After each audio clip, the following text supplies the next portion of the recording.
Welcome. Thank you for coming. This will be a recorded Zoom and will be available on our website. As a mother of 3 kids who also go to MCPS schools, ghost guns and gun violence is important to me. I'm glad you've joined us tonight, and there will be a couple of opportunities for you to share questions in the Q&A. A special welcome to our students who have joined. We especially want to hear from you tonight. So now we have Tom Dagonia. Thank you, Tina. And I want to welcome everyone. And what we'd like to do tonight is talk about something that's very important, a pressing issue in our community, and that is ghost guns. But we want to talk about it. I want to have a conversation, and we're very fortunate to have Dr. Mucka with us here this evening. But we're going to talk with you and have a conversation, not talk at you. So there's going to be an opportunity to ask questions in the Q&A, and I want everyone to feel free to ask. That's really what we're here to do, is talk about the issues that are facing us and ghost guns.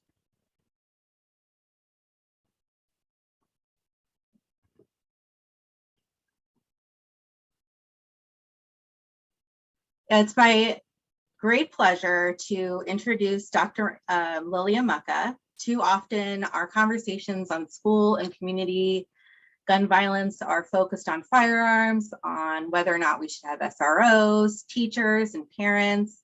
And only after a tragedy do we really reach out to our mental health experts and researchers. We would like to change this dynamic. As such, it's an extraordinary privilege of mine to introduce our special guest, Dr. Lilia Mucka, a renowned clinical child psychologist, assistant professor of pediatrics and psychiatry and behavioral sciences, as well as director of research and anxieties program.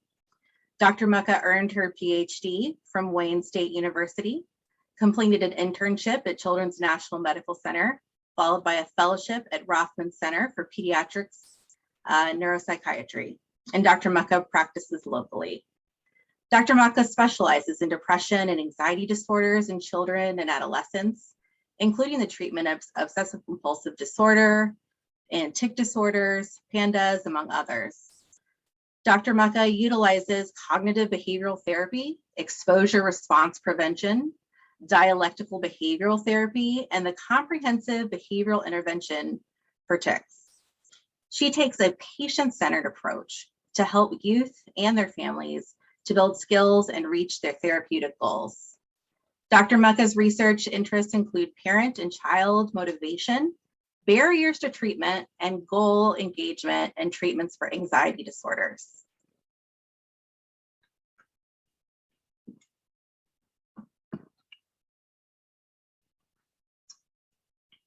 So we're going to turn it over to Dr. Mucka, and she's going to talk a little bit about the impact of gun violence at home, at school, and in our community, and the impact trauma has on children and their families. It's our pleasure to introduce Dr. Mucka.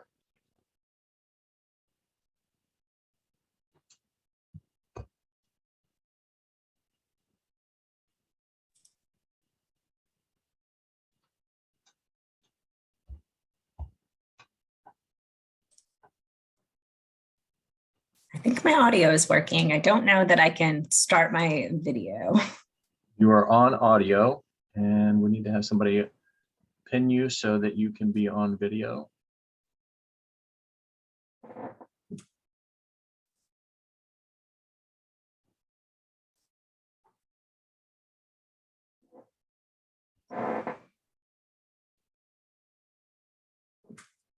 We can hear you.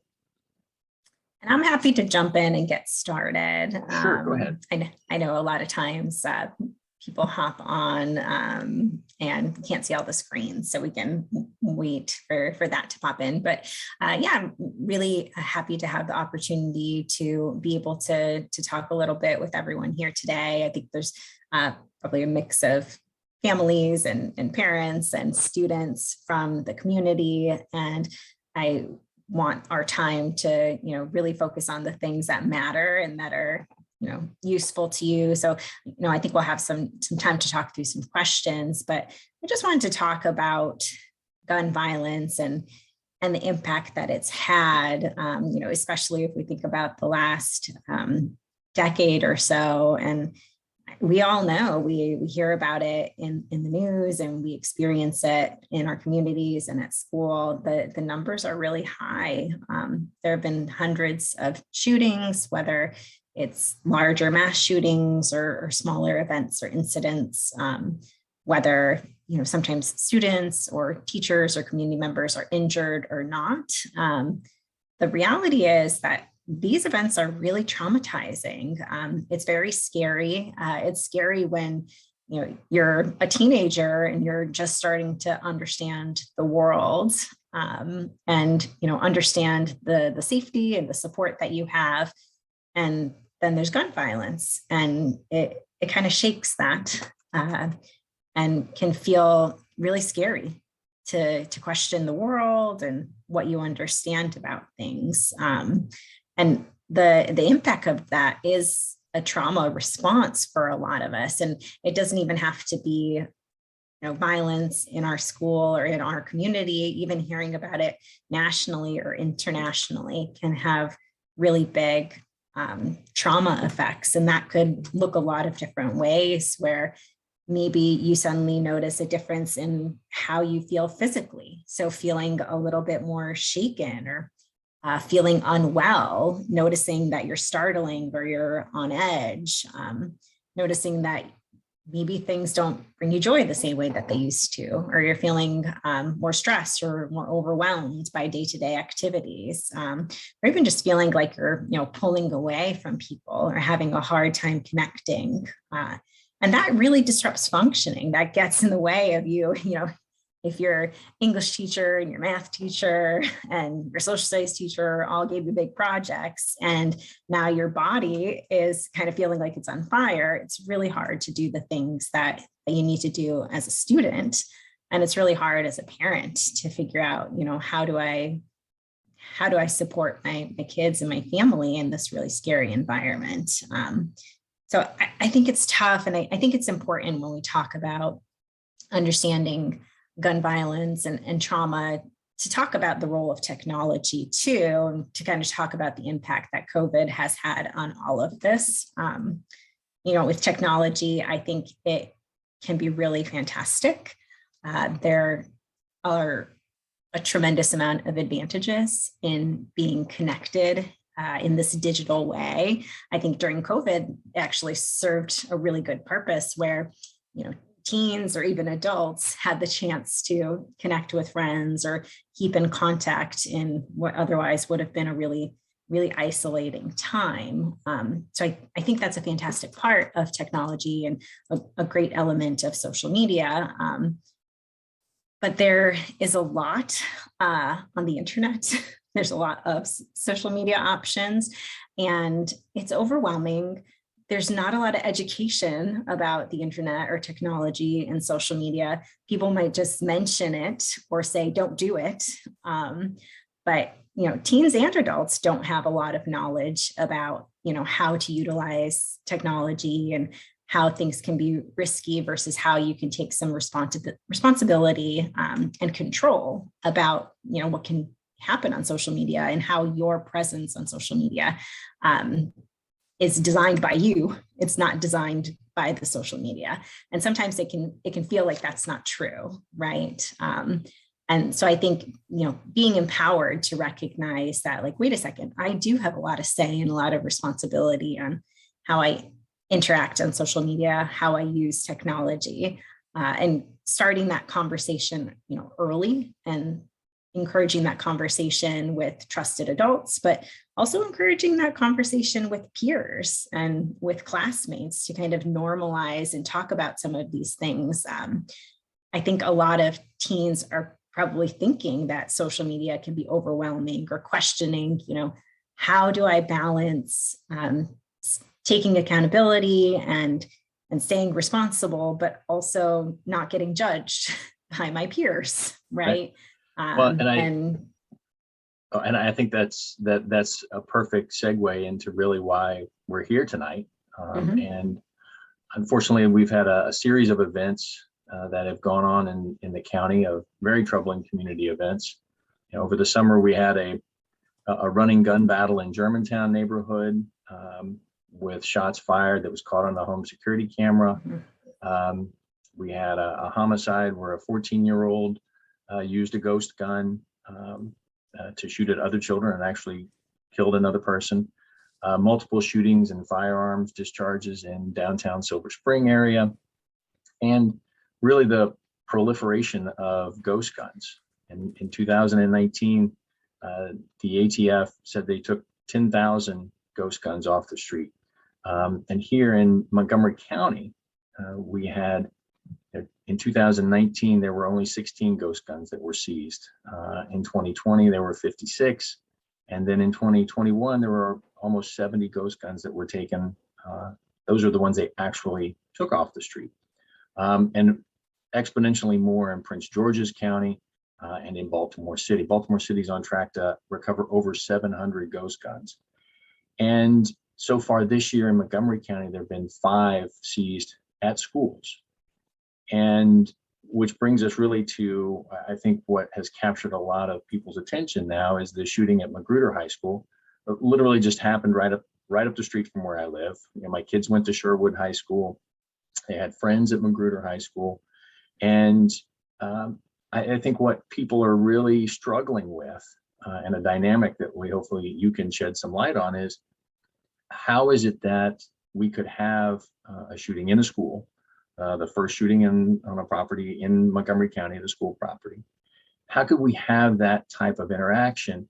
And I think the chief wrote about it in an editorial on the Washington Post, but the students, instead of calling for assistance, instead of calling 911 or seeking those trusted adults that you were just talking about, were posting it on social media or were tweeting or reaching out in that way. So can you help us kind of understand what's that dynamic that just really may be foreign to, certainly our older audiences, but I think it's foreign to even people who have younger kids.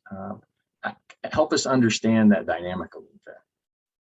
Yeah, I think, we hear something about that, sitting from our house and away from these events, and we think like, oh, how is this possible? Or, I can't even imagine that somebody would think to do this, or why would this be the approach?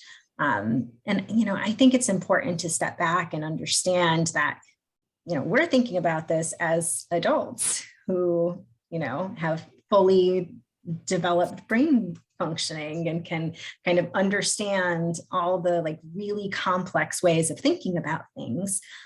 Where teenagers have only maybe for, a year, 2, 3 years, started to develop these brain pathways and the chance to understand the world in this way.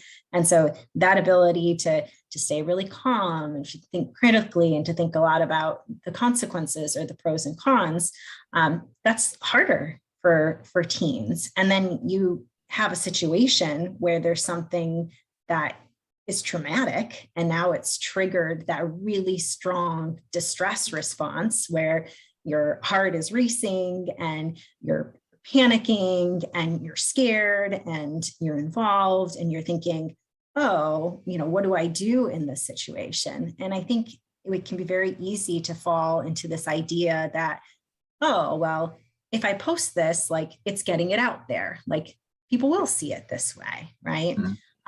Or I think there's, the age-old research on the bystander effect that, you assess a situation and you decide, okay, well, what's my responsibility? What's my role in helping in the situation? And if it feels like maybe there's somebody else or that things will get figured out, then it can feel a little easier to say, oh, well, that's not my responsibility to intervene or to say something or to do something. And for kids, especially post-COVID, social media is their way of communicating. That's what they've been turning to. Well, and some reports have indicated that even some of the students who knew about this beforehand, they knew there was a score to be settled, I think. And so that may explain the immediate when you see it, or that may be a response for an undeveloped adolescent brain. But knowing about it ahead of time and still not saying something to someone, help us understand or how do we understand that dynamic? I know something's going to go down, and we know something's going to go down in the bathroom, but yet no one seeks any intervention at that point. Yeah, and I think this is where, there's a gap somewhere in a sense of responsibility or a sense of safety to reach out, because it's really important for kids to have boundaries and to have rules and consequences and understand the relationships between those things. And kids can learn that really early on. I mean, I think, we all remember being 5 and, the rule is, no dessert until after dinner. And I think it's hard sometimes for kids to assess a situation as, is that dangerous or not dangerous? Like, is this going to be something that could cause a problem? Or is this something that is, oh, we're going to have a talk, or we're going to, interact with each other. And so kids' interpretations, the way they think about things, they can sometimes think through that, oh, that's not a dangerous thing, or it's not something that I need to talk about. And so I think that's really important, is being able to teach, kids, or have conversations as families about, what is dangerous, or what would be a sign of something that you heard, and kind of would be able to say like, oh, that seems like it could be concerning. And how are some ways that you can take action and kind of stand up for what you're seeing as a potential emergency or a problem situation, even though that's really scary, right? Because I think a lot of times with kids, you think like, oh, I don't want to be a snitch, or, I don't want to tattle on a situation. Right. And so it's understanding kind of, the value of sometimes like helping people out. So that balance of, by sharing this, the risk of, being seen as telling on somebody versus the risk of not telling and somebody seriously getting injured or losing their life. And so I think it's important to get back to having these conversations about, how do we create that sense of community, not just in our homes, but within our schools too. Well, you mentioned something in there that prompted another question. That lack of an acknowledgement of the dangerousness of something. And one of the things we do know about these privately manufactured firearms, or ghost guns, is that they are so easy to get online. They come in fluorescent colors. They are made of polymers. They look like they're plastic. They are for lots of the parts. And help us understand, for an adolescent, we're already once removed because you're on the other side of the computer screen from something, but help us understand what they may be thinking about in ordering something online like that. Well, I mean, first of all, ordering things online feels, very anonymous and far removed. So it's very different than that, like, oh, having to go take action in person to buy something, right? So it creates some distance between the product or the emotion that comes with it. So it makes it, I think, almost even a little bit easier to, act on the impulse of buying something because it's just one click away. And it's really hard because, like you're saying, it's colorful and it looks a little different, and some of them maybe it doesn't feel so bad, right? I mean, they look like squirt guns. They look like toys almost until you actually see one and realize what it is.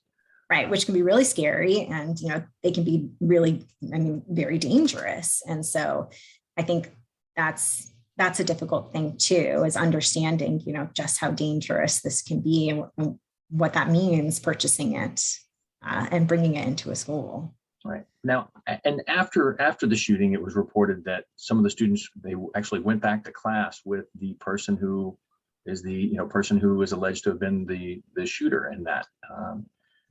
How do we, aren't they afraid? How did they continue to kind of go on with that daily life, putting aside the twittering about it as opposed to, or tweeting about it? Yeah. I think that's like, you just witness somebody shoot another person. And I imagine that the trauma response is on, right? You're your physiological reaction, your heart is racing, you're just in a state of shock, in a state of panic. And you don't know if this person is going to, potentially be a threat to you and to your safety. And I think sometimes, that response kicks in and you go into preservation mode and kind of, keeping your head down. I'm not going to cause any waves. Like, I'm just going to keep moving forward with this. Okay. There's more of a preservation kind of response at that point. Yeah. And it's hard, I think it's important to allow a space to, not make assumptions about what these teens, whether it's the shooter or the bystander, what they are thinking or not thinking, but creating a space to talk about those things. Because oftentimes it's not feeling safe talking about thoughts or emotions or conflicts and trying to resolve those things on your own or, in ways that you've read about online or seen on your, Netflix show that you were watching. And so, not taking for granted the power of just creating that safe space at home, at school to talk about these things and the emotions that we all have about them, because, kids and teens are no different than adults. We're all human beings. And so, recognizing we can have these conversations and approach them in a non-judgmental way where we're not jumping into assumptions, but trying to understand sometimes where kids are coming from and how we can help not just them, but other kids too, so that it doesn't get to this point for them. Now, I'm a parent. My kids are not that long out of high school, and I know we have some other parents and teachers on this call. And you talked about creating a safe space. Well, give us some tips. How do we, as parents, as educators, how do we help our kids and our students identify those trusted adults and those safe spaces? How do we create an atmosphere where they want to come forward and tell us those difficult things? Yeah, I think the number one thing that you can do as an adult is be a model, right? And if you are showing in your behavior that you take responsibility for actions, that you face the consequences in life, even if they're unpleasant, you're not taking shortcuts, you're not, trying to blame other people, like you really show that you're kind of following these principles. I think that's a huge way because, kids are always learning and watching, so are other adults. And so that's a chance to see like, oh, well, dad like knocked this thing down and he could have just said they didn't do it, or he could have just hit it, but he was honest and he said, yeah, that was me, it was an accident. So those kinds of, he took the heat when mom got home and found out that he broke the vase because he was bouncing the ball on the wall and shouldn't have been. Is that what you're saying? Exactly right. Okay. Dad started the bouncing, so he took Right. responsibility. So you can model, you can show that I'm taking responsibility, and then also just create clear structure and boundaries and natural consequences. Even though consequences are tough and, I'm not sure that anybody loves consequences necessarily, they're really important. And for kids, it's more important, because they want the safety and the security of knowing that their trusted adults are actually going to back their word up. So if you say there's a rule and there's a consequence, not giving the consequence in some ways can be more damaging than the distress that the consequence itself causes. So, just being very clear about expectations, and that's at home, but that's at school too, it's important to have boundaries, especially post-COVID, where kids spent a lot of time at school, probably multitasking and doing many other activities. And now they're having to sit back in a classroom and, just attend to a teacher. That's really, really hard when your brain has been practicing doing the opposite for a long time. So, being mindful of those things, but then still kind of challenging kids to kind of be able to have conversations and to have conversations with each other, like peer-to-peer conversations, but also creating that safe space in school, maybe through small groups, having teachers chat with, just a few kids at a time, or having check-ins, but not putting pressure on okay, let's talk about your depression today, or let's talk about your stress levels. Not making those assumptions, but just creating relationships, or, creating a space for questions, or a space to just chat about life in general. So you build that sense of community and connection. So you feel that care, and you see that sense of responsibility. And I think that's something that we can all do, in schools, or in the community, or even in our individual homes. Well, one of the things that, as I'm running to be the next state's attorney here in Montgomery County, and the proposal that I've put forward is called FAST. It's a Firearm Safety Task Force, and I'll talk a little bit more about the multidisciplinary approach that we have with law enforcement and other agencies. But one of the things I want to focus on, and it's been said that guns are going to continue to be manufactured. The legislature has taken up, good legislation to ban the possession of ghost guns, for precisely the reasons we've talked about. They're attractive to kids, they're easy to get, to ban those. But there's a thought that says guns are going to keep coming in. So how do we, in a more multidisciplinary approach, work to help take away some of the attraction, and to give children and young adults better coping skills to not resort to that level of violence? That's one of the things I want to focus on. I want to have a prosecutor who understands guns, but I also want a prosecutor or a team of prosecutors who understands the dynamics behind why people resort to guns to commit violence, and start to get to some of the root of that problem. Absolutely, we have to stop the flow of guns, and like you talked about, there's got to be accountability in that program.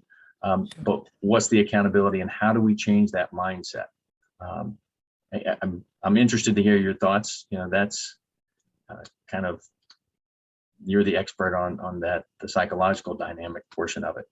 But I think that's important, and I want to make sure that we are actually addressing the root causes of the problem, not just putting a Band-Aid on and responding after the fact, but how are we more proactive on that?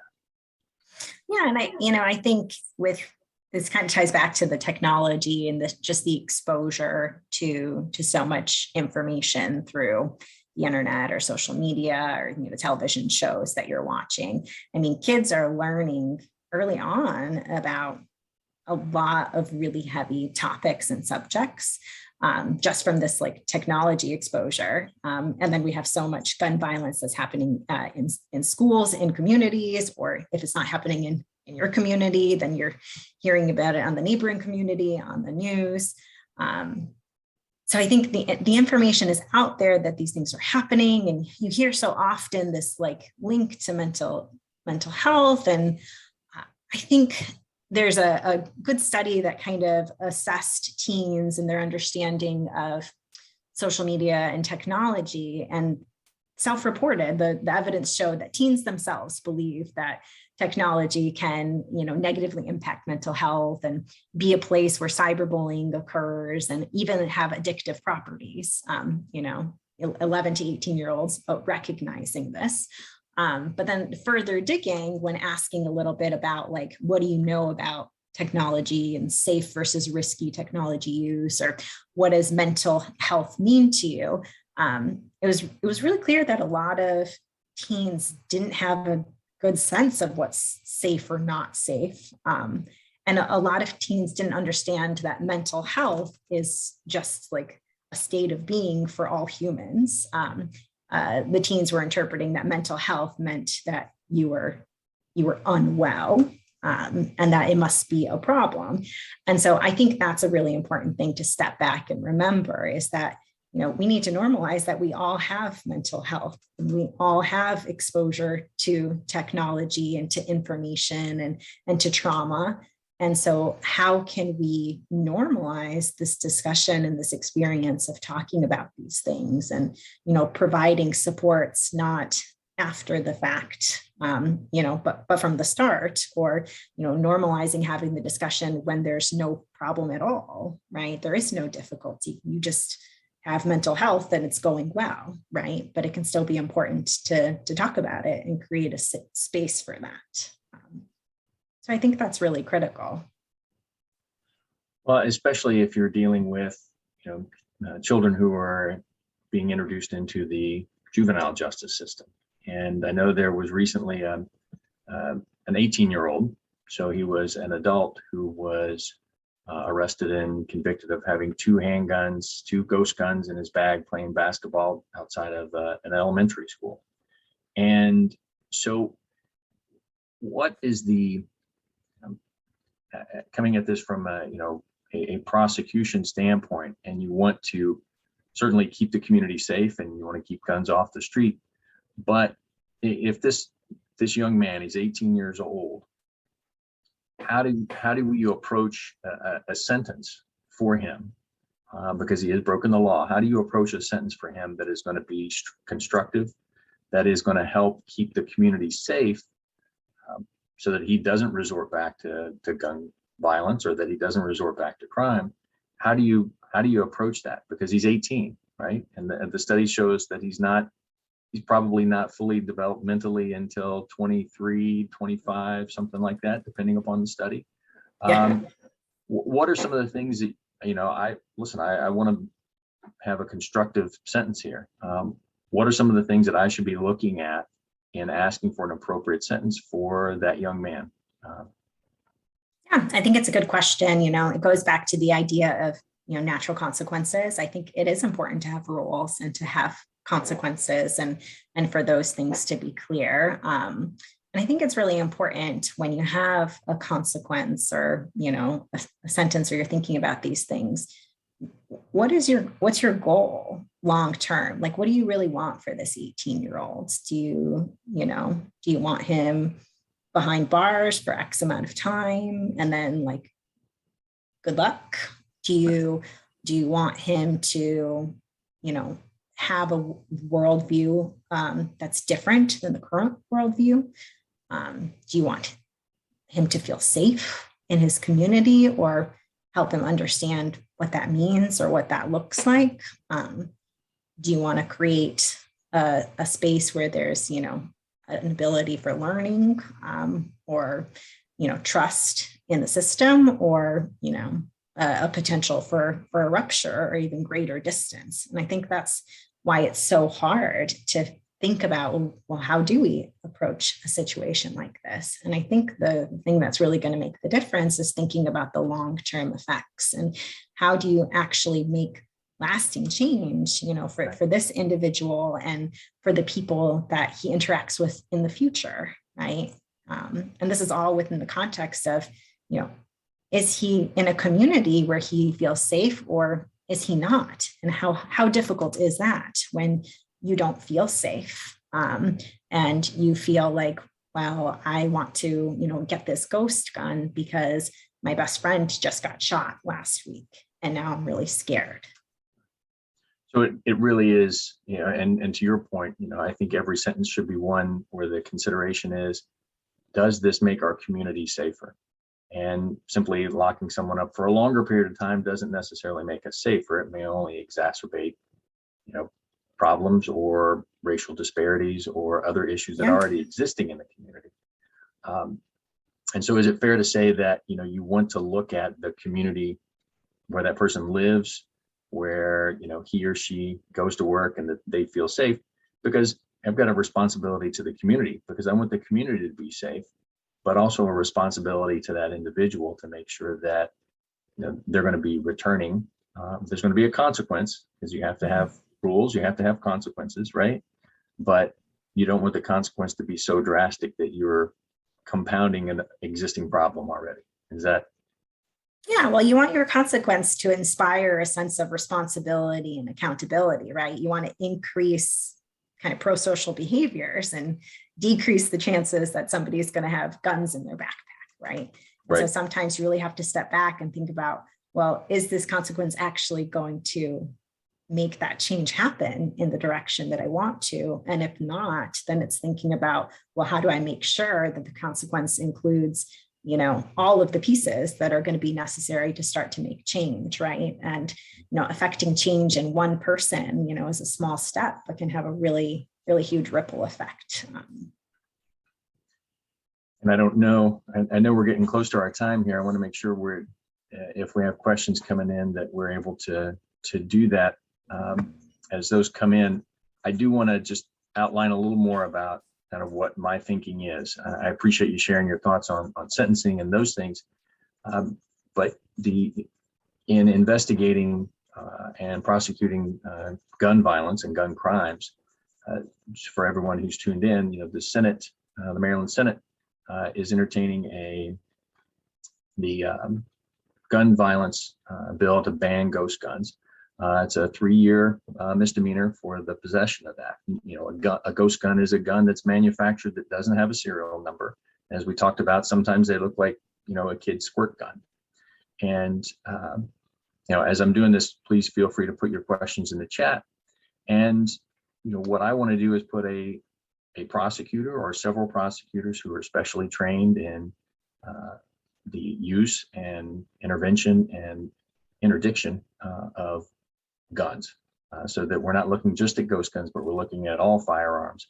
And that's why I call it the Firearm Safety Task Force, because we want to make sure we're getting those guns off the street, but we want to be solving those problems with a community-based approach, coordinated with law enforcement, both federal, state, and local law enforcement, and our community groups, and with our faith-based organizations and nonprofit, and our schools, our school security, our teachers, our principals.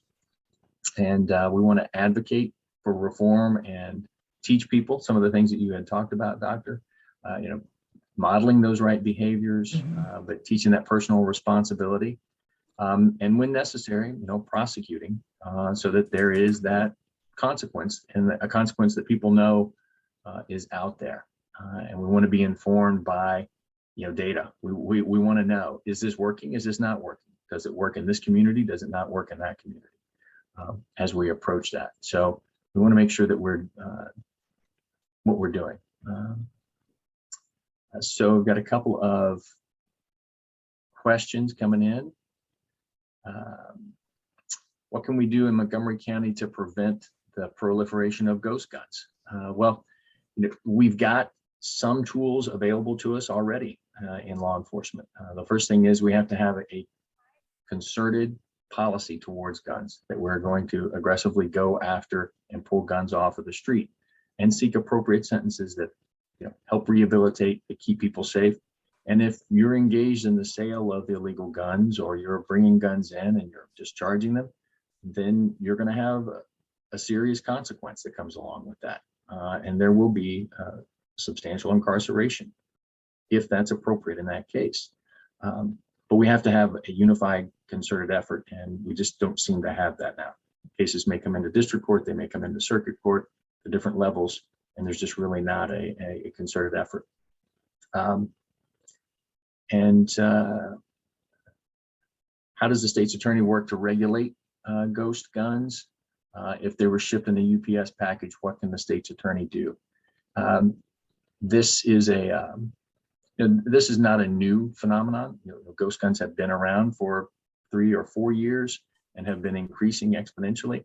And one of the things that we can do is some of the lessons we've learned in drug interdiction.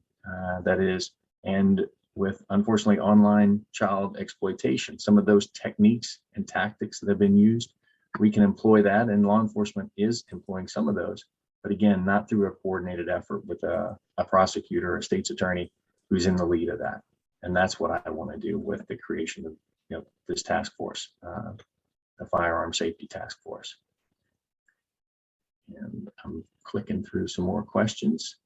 Dr. Thorne asks, how can we ensure that racial equity and social justice, anti-racism parameters will be followed in regards to changes? And I'm sorry, the question cut out on me. To changes in sentences involving ghost guns. There you go. And I think that is that's the question that I think we tried to address a little bit, which is making sure that we are seeking an appropriate sentence that is not overly punitive for someone. That is, that 18-year-old young man, you get a 20-year sentence. What is he going to do when he comes out on the other side? That is only furthering the problem. And you have to look at who is being arrested and why. What we cannot do with ghost guns is we cannot allow that to become our new war on drugs. That's what we cannot allow, because we're still feeling the effects of the war on drug and the racial disparities that has created. And so to that end, we have to look at the underlying problems. What's in the community? How do we change the direction for that young person at a community-based level? Not just with the punishment, but on the front end with rehabilitation as well. Yeah, I think it's a good point to remember too, in general, like a consequence doesn't always have to be a punishment. And I think that's a really important just in like general, like thinking about things as a parent or in the school. So a lot of times we think consequences mean that you're being punished or you're losing a privilege. But that doesn't always have to be the case. Sometimes it's just, a natural, like, oh, you knock down the vase. So your consequence is that you clean up the vase that you knocked down. You don't have to also then lose your phone for 2 weeks in addition to that. So, just kind of thinking about creative ways of, what other consequences or things can be incorporated that start to get at a little bit of learning and understanding like pro-social ways to engage in the community. And the pro-social ways to engage. I mean, that's really critical, especially for young people who may have some instability at home or in the community. How do we look for ways to create those? You said it perfectly. Those pro-social engagement opportunities, whether it's sports or theater or outdoor activities or whatever it is. Helping, contributing, volunteering. There's so many ways to make a difference. We have another question. Should parents be concerned about 3D printers in school and the kids having access to maker spaces? That is one of the challenges is the ease with which the kids can have access to parts. Certainly we have great teachers and we rely on them to appropriately supervise. But what a child could do is make a part or a piece and order the other part online. It has to be more than 80% in order to really count as a firearm. And the ATF is promulgating new rules and regulations to limit that. But I think that really gets to what Dr. Michaels was talking about, which is, create a safe space to talk about this, to be aware of what's going on. Congressman Anthony Brown testified today at the Senate hearing, and I think a lot of people were maybe shocked by it. And he said, I came home one day and my son was very proud of himself and showed me what he had ordered online and assembled. And he had ordered and assembled a ghost gun. But the difference in that relationship was the son and the father had they could have an open and honest discussion about what was going on and why. And so I think, that's really the answer there, is that, as you say, creating those safe spaces to talk about it. Yanette asks, we've looked at other nations where guns and gun violence is not in epidemic proportions like in the US. I don't see the rest of the question, sorry. I can answer the question live. Here we go. Where guns and gun violence is not in epidemic proportions. Oh, have we looked at other nations? I'm sorry, I misread the question. So have we looked at that? I mean, those are, every other country is going to say, well, we don't have guns, so we don't have gun crime. But are there, Doctor, are there any studies or is there a social dynamic explanation for some of that? I think there is some literature out there looking at, again, the sense of community and responsibility, accountability, and kind of the impact that can have. I think our country, we're very individualistic and emphasize this independence, which I think can be a strength and really fantastic, but sometimes there is less emphasis on pro-social behaviors or, community connection, helping, giving for others. And so I think that can create a disconnect between feeling like you're part of a community at all if you're not connecting. So I think there is a lot of literature out about those things. And I don't know what the legal side of things looks like, or the like sentencing differences. I think that's a good question as well. Lisa asks, and I know Lisa's an educator, is there a plan to work with students proactively to impress upon them the consequences of their actions, to help them understand their actions effect on other students, on teachers, administrators, and their communities? And I think absolutely from a community-based prosecution standpoint, and then I want to hear Dr. Mucka's answer as well. And please let me know if you think this is right or not, or if you have input.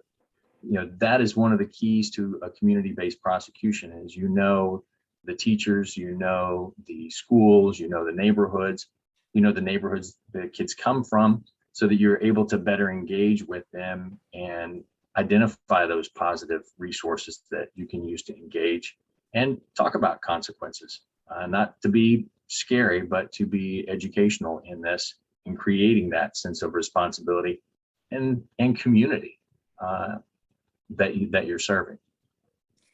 Yeah, and I think, teachers are just so amazing to me because the job was already so difficult before the pandemic. And then the pandemic was challenging in and of itself. But I think in a lot of ways, the challenge of coming back to in person is even harder because there's so many pieces within the education system that you have to target as a teacher. It's not just about the academics and the learning, but it's kids getting back to socializing again. It's, balancing like what to do about kids on their phones, right? Or having their Chromebooks.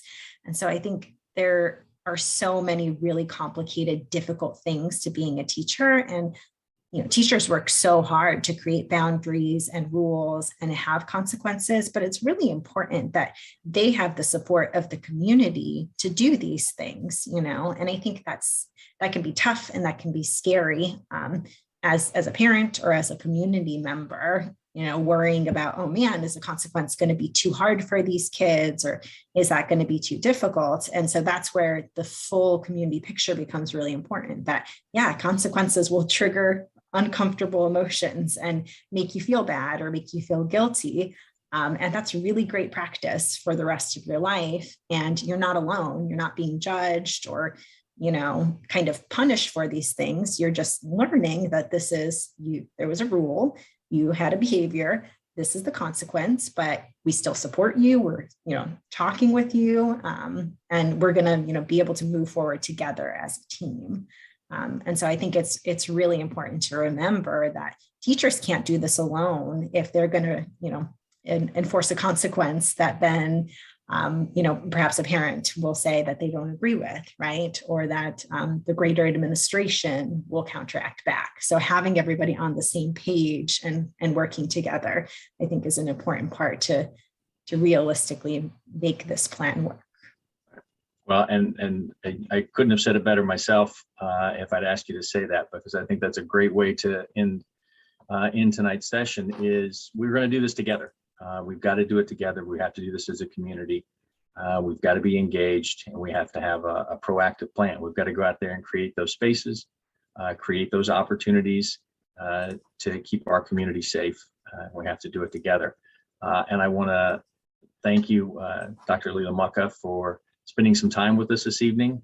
I really appreciate it personally. And I know the people who joined and the people who will watch this later on will, I think, get a lot out of this and help them understand the dynamic of what went on. So thank you so much. Yes, thank you for all the great questions too. You're welcome. And we want to make sure that I know there was a scroll before the meeting so that people could see what we have coming up. But while we have you, please take the time now to sign up for our next Talk with Tom event, which is going to be a panel discussion on domestic violence and intimate partner violence, and will include practical steps you can take to protect yourself with a protective order, and resources we have in the county, like the Family Justice Center, and all the resources that are available there. So again, thank you, Dr. Mucka, one more time, and thanks again to everyone who joined us. If you have any additional questions, you can email them to me at info@tombegonia2022.com. And I want everyone to have a great evening, and please stay safe. And thank you all for joining us this evening.